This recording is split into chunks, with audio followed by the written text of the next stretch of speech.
പുറപ്പാട് അധ്യായം 6. യഹോവ മോശയോട്, ഞാൻ ഫറവോനോട് ചെയ്യുന്നത് നീ ഇപ്പോൾ കാണും. ശക്തിയുള്ള കൈ കണ്ടിട്ട് അവൻ അവരെ വിട്ടയക്കും. ശക്തിയുള്ള കൈ കണ്ടിട്ട് അവരെ തൻ്റെ ദേശത്ത് നിന്ന് ഓടിച്ചു കളയാൻ അരുളി ചെയ്തു. ദൈവം പിന്നെയും മോശയോട് അരുളി ചെയ്തെന്നാൽ, ഞാൻ യഹോവയാവുന്നു. ഞാൻ അബ്രഹാമിനും ഇസ്ഹാക്കിനും യാക്കോബിനും സർവ്വശക്തിയുള്ള ദൈവമായിട്ട് പ്രത്യക്ഷനായി.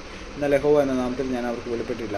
അവർ പരദേശികളായി പാർത്ത കനാൻ ദേശം അവർക്ക് കൊടുക്കുമെന്ന് ഞാൻ അവരോട് ഒരു നിയമം ചെയ്തിരിക്കുന്നു. മിസ്രയീമിൽ ഇടങ്ങളാക്കിയിരിക്കുന്ന ഇസ്രായേൽ മക്കളുടെ ഞരക്കെ ഞാൻ കേട്ടു. എൻ്റെ നിയമം ഓർത്തുമിരിക്കുന്നു. അതുകൊണ്ട് നീ ഇസ്രായേൽ മക്കളോട് പറയേണ്ടതെന്നാൽ, ഞാൻ യഹോവയാവുന്നു. ഞാൻ നിങ്ങളെ മിസ്രയീമിൻ്റെ ഒഴിയ വേലയിൽ നിന്ന് ഉദ്ധരിച്ച് അവരുടെ അടിമയിൽ നിന്ന് നിങ്ങളെ വിടുവിക്കും. നീട്ടിയിരിക്കുന്ന ഭുജം കൊണ്ടും മഹാശിക്ഷാദികൾ കൊണ്ടും നിങ്ങളെ വീണ്ടെടുക്കും. ഞാൻ നിങ്ങളെ എനിക്ക് ജനമാക്കൊള്ളുകയും ഞാൻ നിങ്ങൾക്ക് ദൈവമായിരിക്കുകയും ചെയ്യും. മിസ്രയീമിൻ്റെ ഒഴിയ വേലയിൽ നിന്ന് നിങ്ങളെ ഉദ്ധരിക്കുന്ന നിങ്ങളുടെ ദൈവമായ യഹോവ ഞാനാവുന്നു എന്ന് നിങ്ങൾ അറിയും.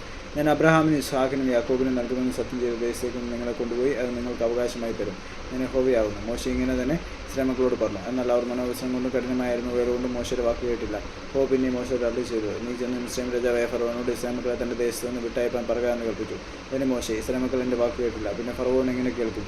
ഞാൻ വൈഭവമുള്ളവനല്ലല്ലോ എന്ന് യഹോവയുടെ സന്നിധിയിൽ പറഞ്ഞു. അനന്തരം യഹോവ മോശയോട് അഹരോനോട് അരുളി ചെയ്തു, ഇസ്രായേൽ മക്കളെ മിസ്രയീം ദേശത്ത് നിന്ന് പുറപ്പെടുവിക്കേണ്ടതിന് അവരെ ഇസ്രായേൽ മക്കളുടെ അടുക്കിലേക്കും മിസ്രയീം രാജാവായ ഫറവോൻ്റെ അടുക്കിലേക്ക് നിയോഗിച്ചയച്ചു. അവരുടെ കുടുംബ തലവന്മാർ ആരെന്നാൽ, ഇസ്രായേലിൻ്റെ ആദിജാതനായ രൂബേൻ്റെ പുത്രന്മാർ ഹനോക്, കൊല്ലു, ഹെസ്രോൻ, കർമ്മി. ഇവ രൂബേൻ്റെ കുലങ്ങൾ. ശിമയോൻ്റെ പുത്രന്മാർ യമുവേൽ, യാമീൻ, ഓഹദ്, യാഖീൻ, സോഹർ. കനാനിസ്ത്രീയുടെ മകനായ ഷൗൽ.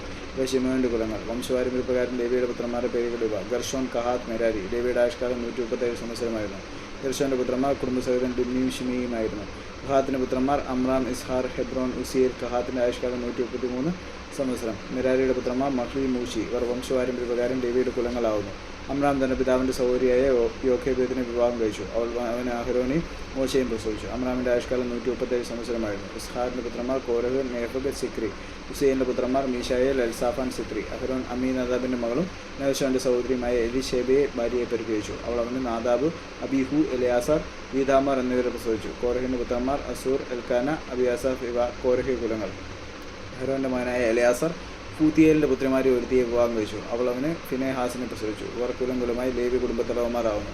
നിങ്ങൾ ഇസ്രായേൽ മക്കളെ ഗണമായി മിസ്രയീം ദേശത്ത് നിന്ന് പുറപ്പെടുവിപ്പീൻ എന്ന് യഹോവ കൽപ്പിച്ച അഹരോനും മോശയും ഇവർ തന്നെ. ഇസ്രായേൽ മക്കളെ മിസ്രയീമിൽ നിന്ന് പുറപ്പെടുവിപ്പാൻ മിസ്രയീം രാജാവായ ഫറവോനോട് സംസാരിച്ചവർ ഈ മോശയും അഹരോനും തന്നെ. യഹോവ മിസ്രയീം ദേശത്ത് വെച്ച് മോശയോട് അരുളി ചെയ്ത നാളിൽ, ഞാൻ യഹോവയാവുന്നു, ഞാൻ നിന്നോട് കൽപ്പിക്കുന്നതൊക്കെ നീ മിസ്രയീം രാജാവായ ഫറവോനോട് പറയണമെന്ന് യഹോവ മോശയോട് കൽപ്പിച്ചു. അതിന് മോശെ, ഞാൻ വൈഭവമില്ലാത്തവൻ, ഫറവോൻ്റെ വാക്ക് എങ്ങനെ കേൾക്കുമെന്ന് യഹോവയുടെ സന്നിധിയിൽ പറഞ്ഞു.